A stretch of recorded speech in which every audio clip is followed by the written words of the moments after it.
Last day हम first programme इन C plus plus बताए थे।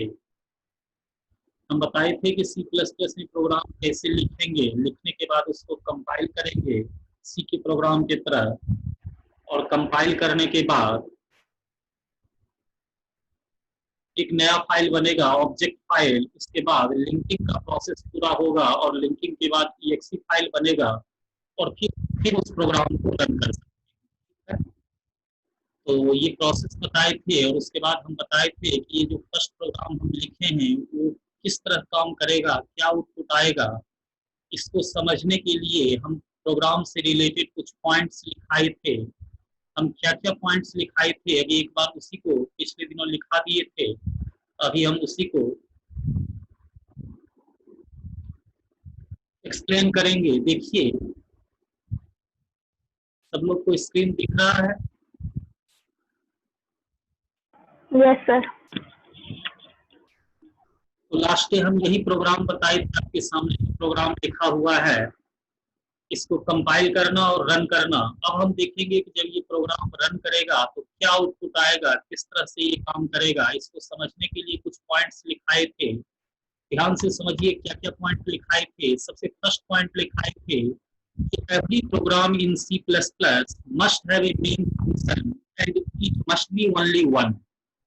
हम बतलाए थे कि C++ के हर प्रोग्राम में C की तरह एक मेन फंक्शन का होना अनिवार्य है, और ये कितना होगा, सिर्फ एक ही होगा। प्रोग्राम चाहे कितना ही बड़ा क्यों ना हो या कितना ही छोटा क्यों ना हो, प्रोग्राम में एक मेन फंक्शन का होना अनिवार्य है, क्योंकि एक्चुअल में मेन ही प्रोग्राम का इंट्री और एग्जिट पॉइंट होता है।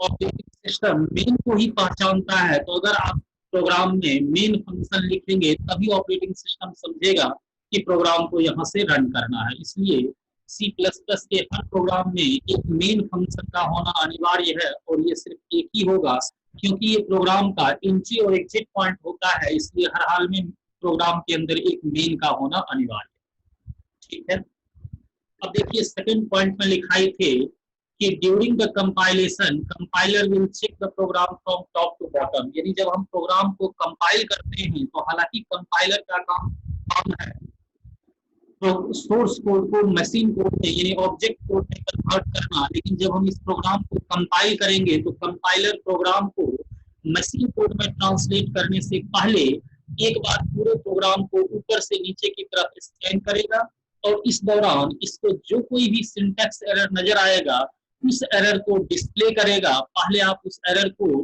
ठीक करेंगे, उस एरर को रिमूव करेंगे, तभी आपका प्रोग्राम मशीन कोड में ट्रांसलेट। समझ गए?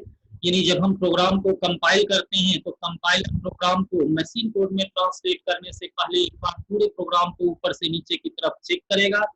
इस दौरान उसको जो भी सिंटैक्स एरर नजर आएगा उस एरर को डिस्प्ले करेगा। पहले उस आप एरर को रिमूव कीजिएगा तभी प्रोग्राम मशीन कोड में ट्रांसलेट होगा। देखिए हम लिखा है सिंटैक्स एरर। एरर क्या है तो देखिए प्रोग्राम लिखने के दौरान जो कुछ भी हम मिस्टेक्स करते हैं वो प्रोग्राम का एरर या उसका बग्स कहलाता है। किसी भी प्रोग्राम में तीन तरह का एरर हो सकता है, पहला सिंटैक्स एरर, दूसरा लॉजिकल एरर और तीसरा run time error. Syntax error क्या है तो देखिए किसी भी प्रोग्रामिंग लैंग्वेज में प्रोग्राम लिखने का अपना एक फिक्स रूल रेगुलेशन होता है। अगर आप किसी वजह से उस रूल रेगुलेशन को वायलेट करते हैं, ब्रेक करते हैं, तब जो एरर आएगा that is called syntax error. जैसे देखिए अभी हम एक रूल्स बताए कि सी के तरह C++ के हर स्टेटमेंट को सेमीकोलन से टर्मिनेट करना है। मान लीजिए हम इस लाइन में सेमीकोलन नहीं देते हैं, मतलब इसके रूल्स को वायलेट किए, रूल्स को ब्रेक किए, तो ये जो एरर होगा इसको बोलेंगे सिंटैक्स एरर। तो कंपाइलर सिर्फ सिंटैक्स एरर को ही चेक करता है, इसको लॉजिकल या रन टाइम एरर से मतलब नहीं होता है। लॉजिकल एरर क्या है? अगर प्रोग्राम का लॉजिक्स ही आप गलत लिखते हैं, तो अगर आप लॉजिक्स गलत लिखते हैं तो ये कंपाइलर चेक नहीं करेगा। अगर लॉजिक गलत है तो आउटपुट गलत आएगा, और उसके हिसाब से आपको खुद ही देखना, चेक करना होगा किस तरह का प्रॉब्लम प्रोग्राम में है। जैसे मान लीजिए कि हम एक प्रोग्राम दिए, एक प्रोग्राम बनाइए जिसमें सर्किल का रेडियस इनपुट लीजिए और उसका एरिया कैलकुलेट करिए। तो एरिया कैलकुलेट करने के लिए फॉर्मूला क्या है? पाई आर स्क्वायर। लेकिन मान लीजिए आप गलती से फॉर्मूला लगा दिए 2 पाई आर, तो क्या कंपाइलर आपको रोकेगा कि आप गलत फॉर्मूला लगा रहे हैं? बिल्कुल नहीं रोकेगा। आप गलत लॉजिक दे रहे हैं तो आउटपुट भी गलत आएगा। तो ऐसे एरर को बोलते हैं लॉजिकल एरर। तीसरा run time error. Run time error तो प्रोग्राम कंपाइलेशन के वक्त आता ही नहीं है, ये कब आता है? Run time. जैसे अगर किसी तरह का कोई लिंकिंग प्रॉब्लम हुआ, जैसे जब प्रोग्राम एग्जीक्यूशन के बाद, जब प्रोग्राम एग्जीक्यूशन से पहले लिंकिंग होता है और मान लीजिए हेडर फाइल के साथ कुछ प्रॉब्लम है और जो प्री डिफाइंड स्ट्रिंग्स है और लाइब्रेरी फंक्शन है अगर हेडर फाइल के साथ लिंक नहीं हो पाता है तो ऐसे एरर को बोलते हैं लिंकिंग एरर। तो देखिए कंपाइलर सिर्फ सिंटैक्स एरर को ही चेक करता है, इसको लॉजिकल या लिंकिंग एरर से मतलब नहीं है, समझ गए? अब आइए थर्ड पॉइंट में लिखा है कि during the execution programme will execute from main function. देखिए जब प्रोग्राम को हम कंपाइल करते हैं तो हमेशा कंपाइलेशन कहां से होता है? Top to bottom. लेकिन जब प्रोग्राम का एग्जीक्यूशन करते हैं, यानी जब प्रोग्राम को रन करते हैं तो इसका एग्जीक्यूशन हमेशा मेन फंक्शन से शुरू होता है। देखिए किसी भी प्रोग्राम का एग्जीक्यूशन मेन के इस ओपन करली ब्रेसेस से शुरू होगा और इस क्लोज करली ब्रेसेस पर आके खत्म हो जाएगा। यानी जो कुछ भी प्रोग्राम लिखना है, कोड लिखना है, इसी मेन के अंदर लिखना है। किसी भी प्रोग्राम का एग्जीक्यूशन मेन की इस ओपन करली ब्रेसेस से शुरू होगा और क्लोज करली ब्रेसेस पर आके खत्म हो जाएगा। ठीक है, अब देखिए नेक्स्ट पॉइंट में हम लिखाए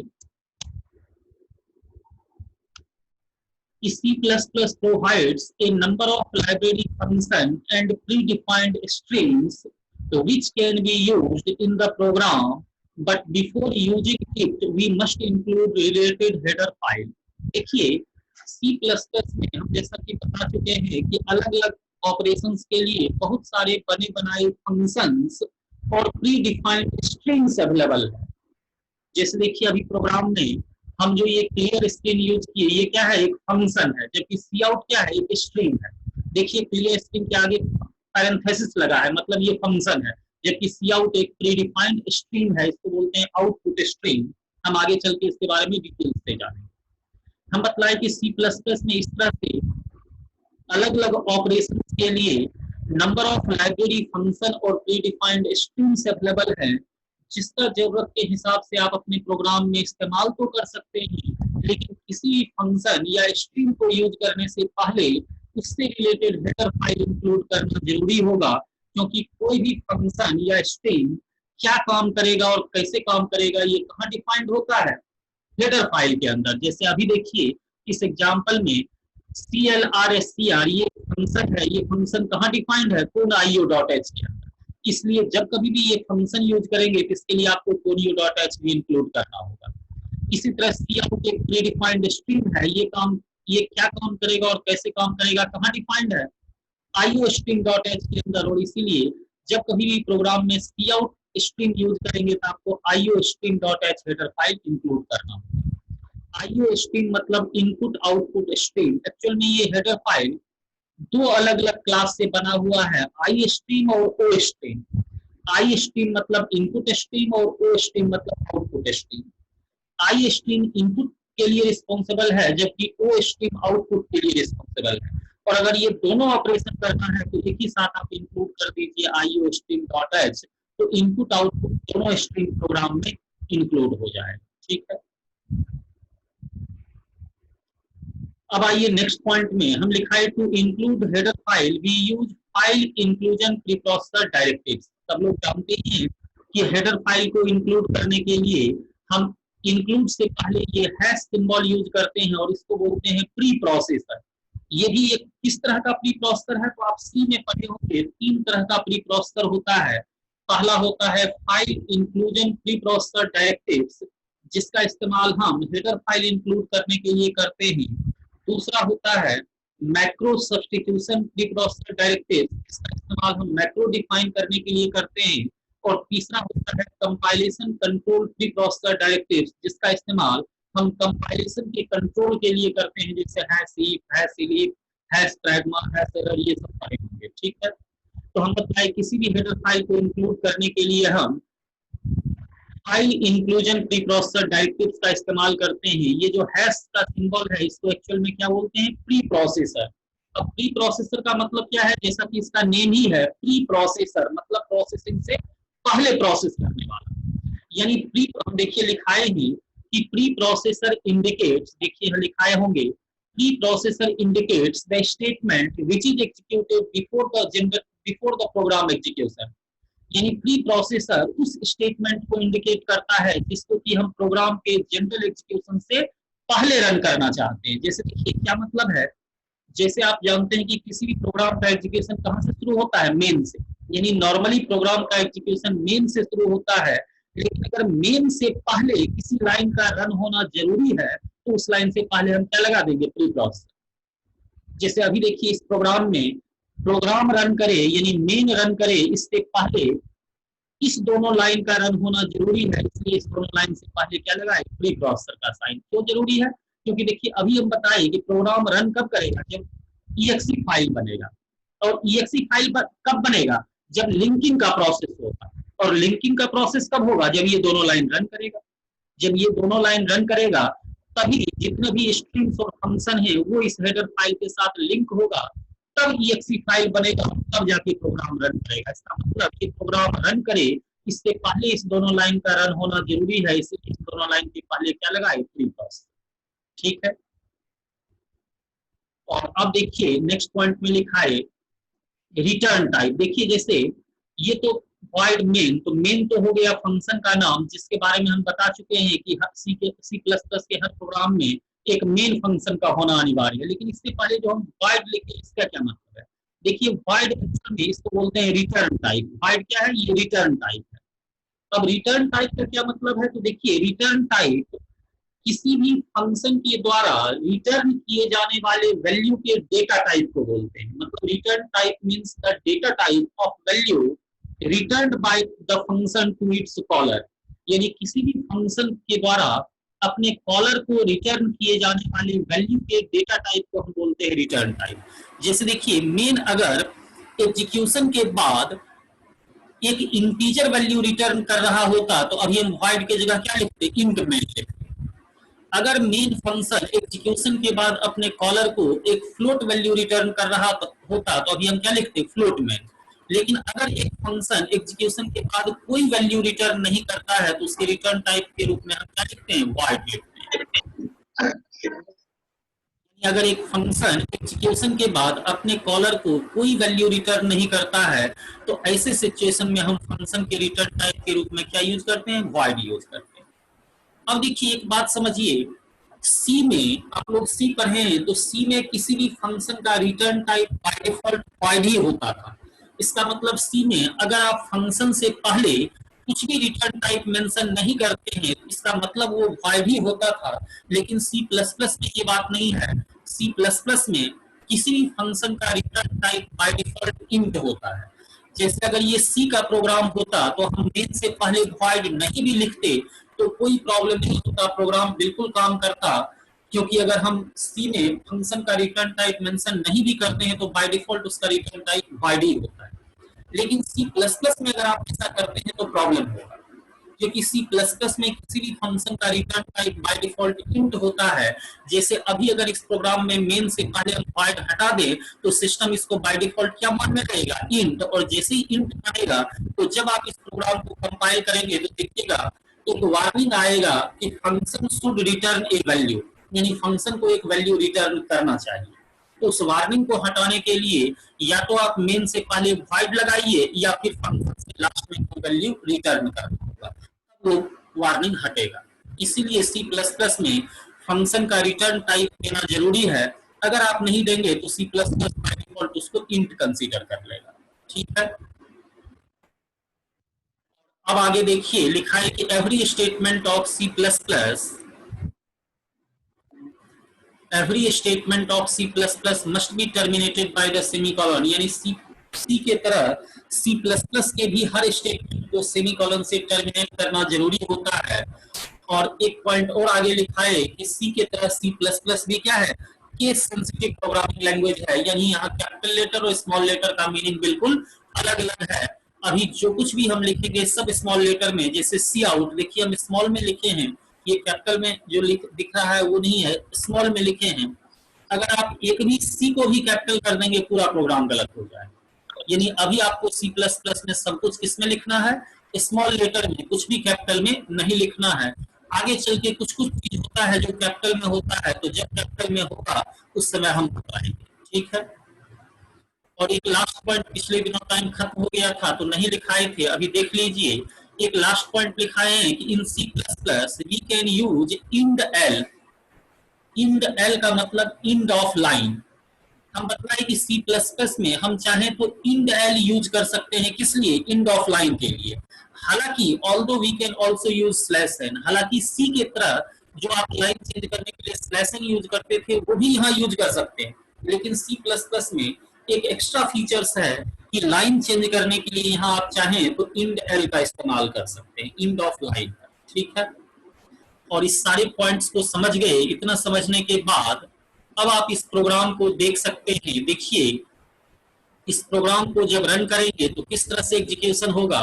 प्रोग्राम का एग्जीक्यूशन कहां से होता है? मेन से। तो सबसे पहले मेन से एग्जीक्यूशन शुरू होगा और सबसे पहले फर्स्ट लाइन रन करेगा।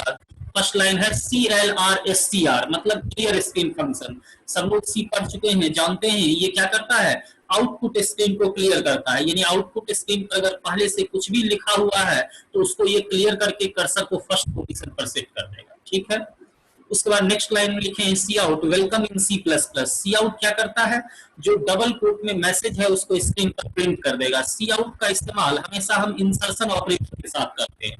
सी आउट डबल कोट में लिखे welcome in C plus plus. Actual में सी में जो काम प्रिंटफ करता था वही काम सी प्लस प्लस में कौन करेगा? सी out.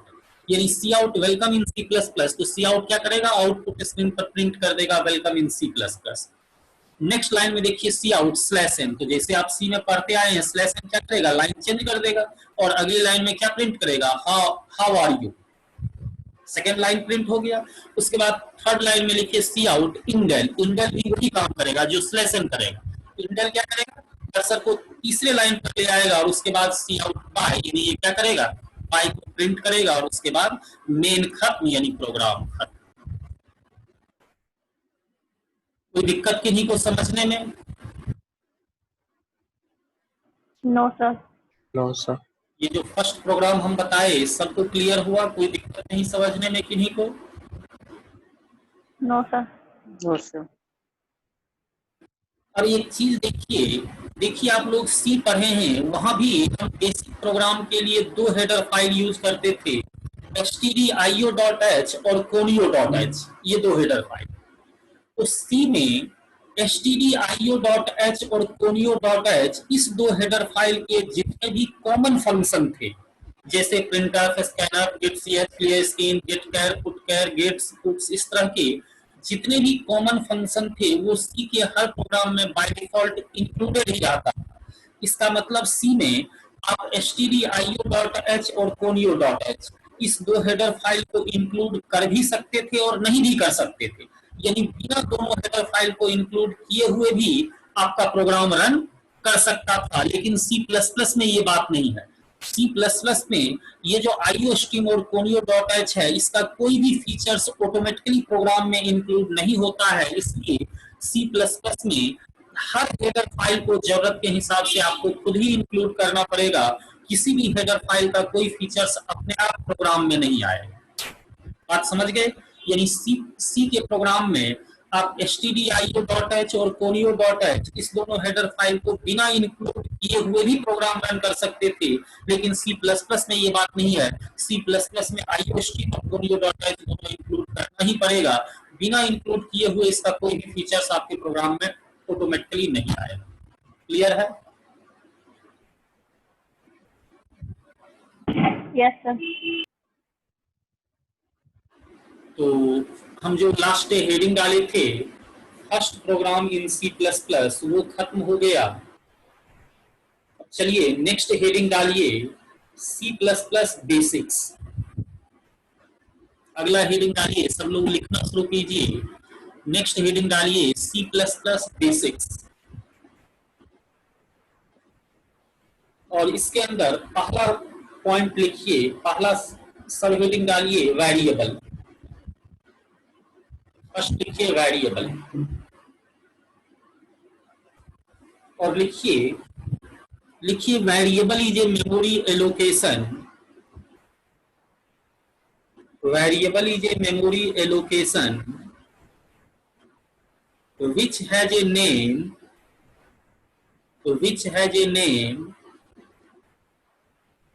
a data type which has a name, comma, a data type and a specific range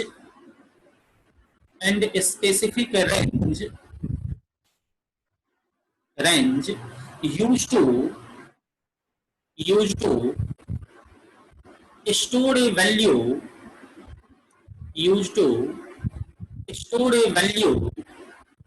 which can frequently modified during the program execution,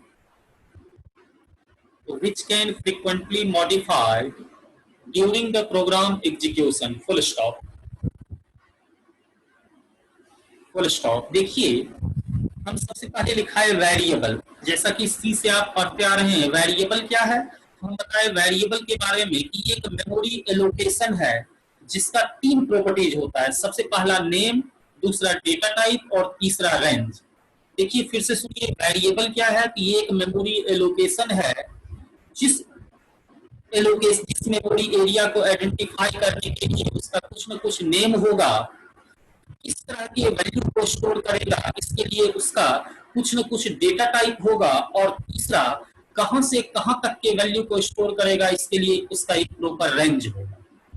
बात समझ गए? फिर से सुन लीजिए, वेरिएबल एक मेमोरी एलोकेशन है जिसका 3 प्रॉपर्टीज होगा। पहला, उस मेमोरी एरिया को आइडेंटिफाई करने के लिए उसका कुछ न कुछ नेम होगा।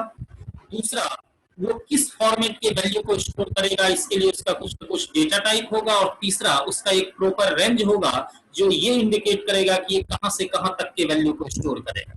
हम बतलाए कि वेरिएबल का इस्तेमाल हम use to store a value, मतलब वैल्यू स्टोर, किसी वैल्यू को स्टोर करने के लिए करते हैं, और इस स्टोर किए गए वैल्यू को प्रोग्राम एग्जीक्यूशन के दौरान हम फ्रीक्वेंटली मॉडिफाई कर सकते हैं, जब चाहे चेंज कर सकते हैं, क्योंकि इसका नेम ही क्या है, वेरिएबल। मतलब इसमें जो वैल्यू हम रखेंगे उसको जब चाहे जरूरत के हिसाब से मॉडिफाई कर सकते हैं। लिखिए पैराग्राफ चेंज करके, लिखिए टू डिक्लेयर ए वेरिएबल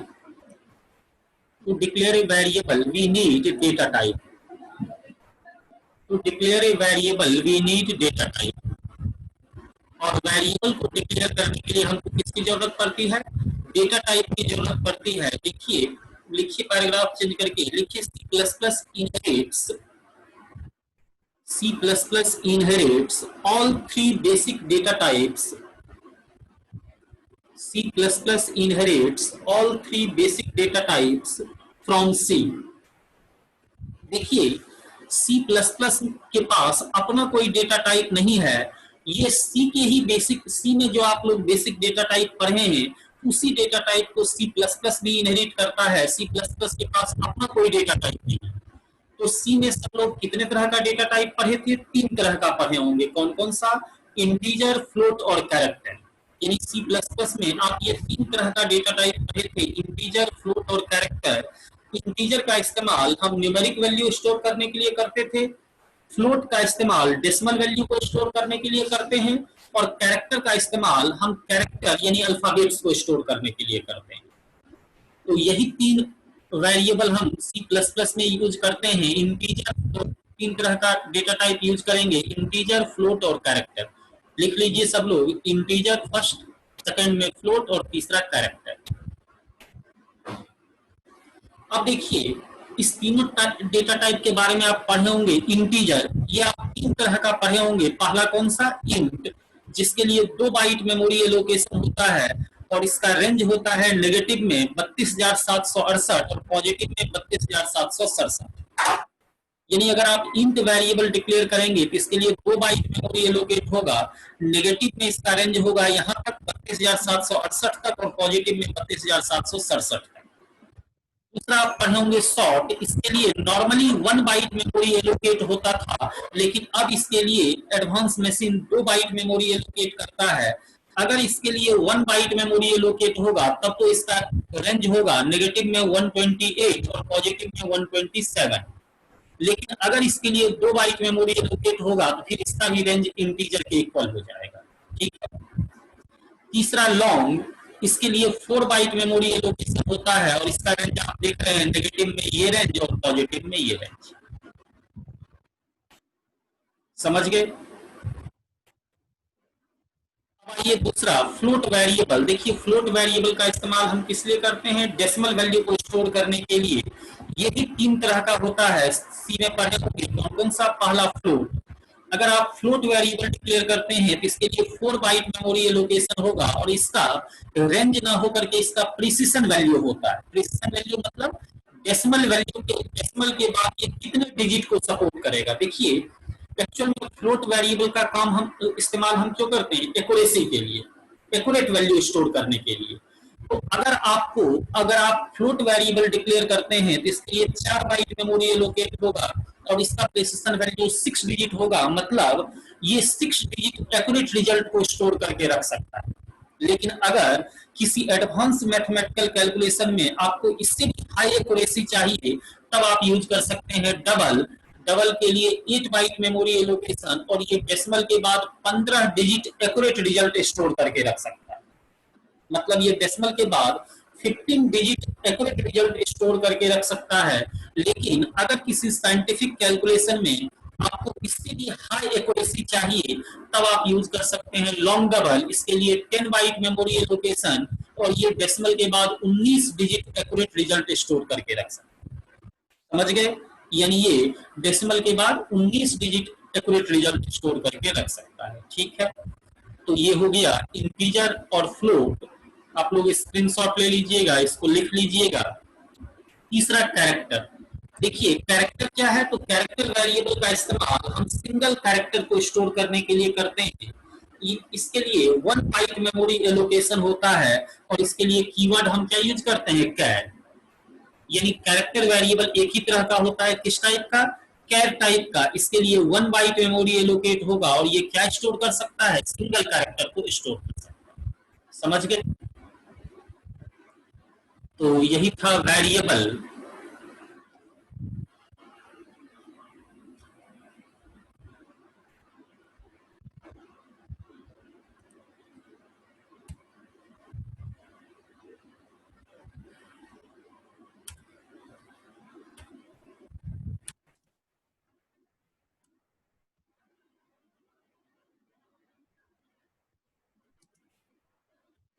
सब लोग इसका स्क्रीनशॉट ले लीजिएगा। इंटीजर, फ्लोट और कैरेक्टर तीनों, इसको लिख लीजिएगा।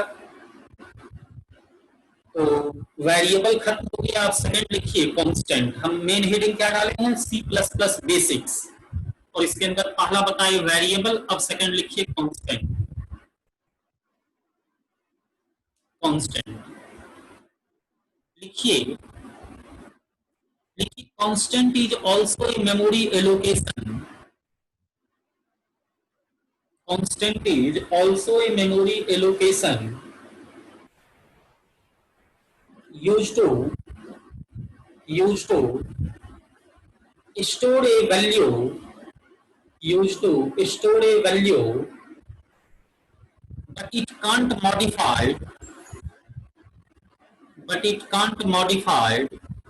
during the program execution. But it can't modify during the program execution. देखिए कांस्टेंट के बारे में बतलाए कि ये भी वेरिएबल की एक मेमोरी एलोकेशन ही है। इसका भी इस्तेमाल हम किसी वैल्यू को स्टोर करने के लिए करते हैं, लेकिन इसमें स्टोर किए गए वैल्यू को हम प्रोग्राम एग्जीक्यूशन के दौरान मॉडिफाई नहीं कर सकते, क्योंकि इसका नाम ही क्या है? कांस्टेंट। मतलब फिक्स रेंज के, फिक्स टाइप के वैल्यू को हम इसमें स्टोर कर सकते हैं। ठीक है, पैराग्राफ चेंज करके लिखिए। There are two types of constant. There are two types of constant. दो तरह के कांस्टेंट होते हैं। कौन कौन सा? फर्स्ट लिखिए वेरिएबल कांस्टेंट।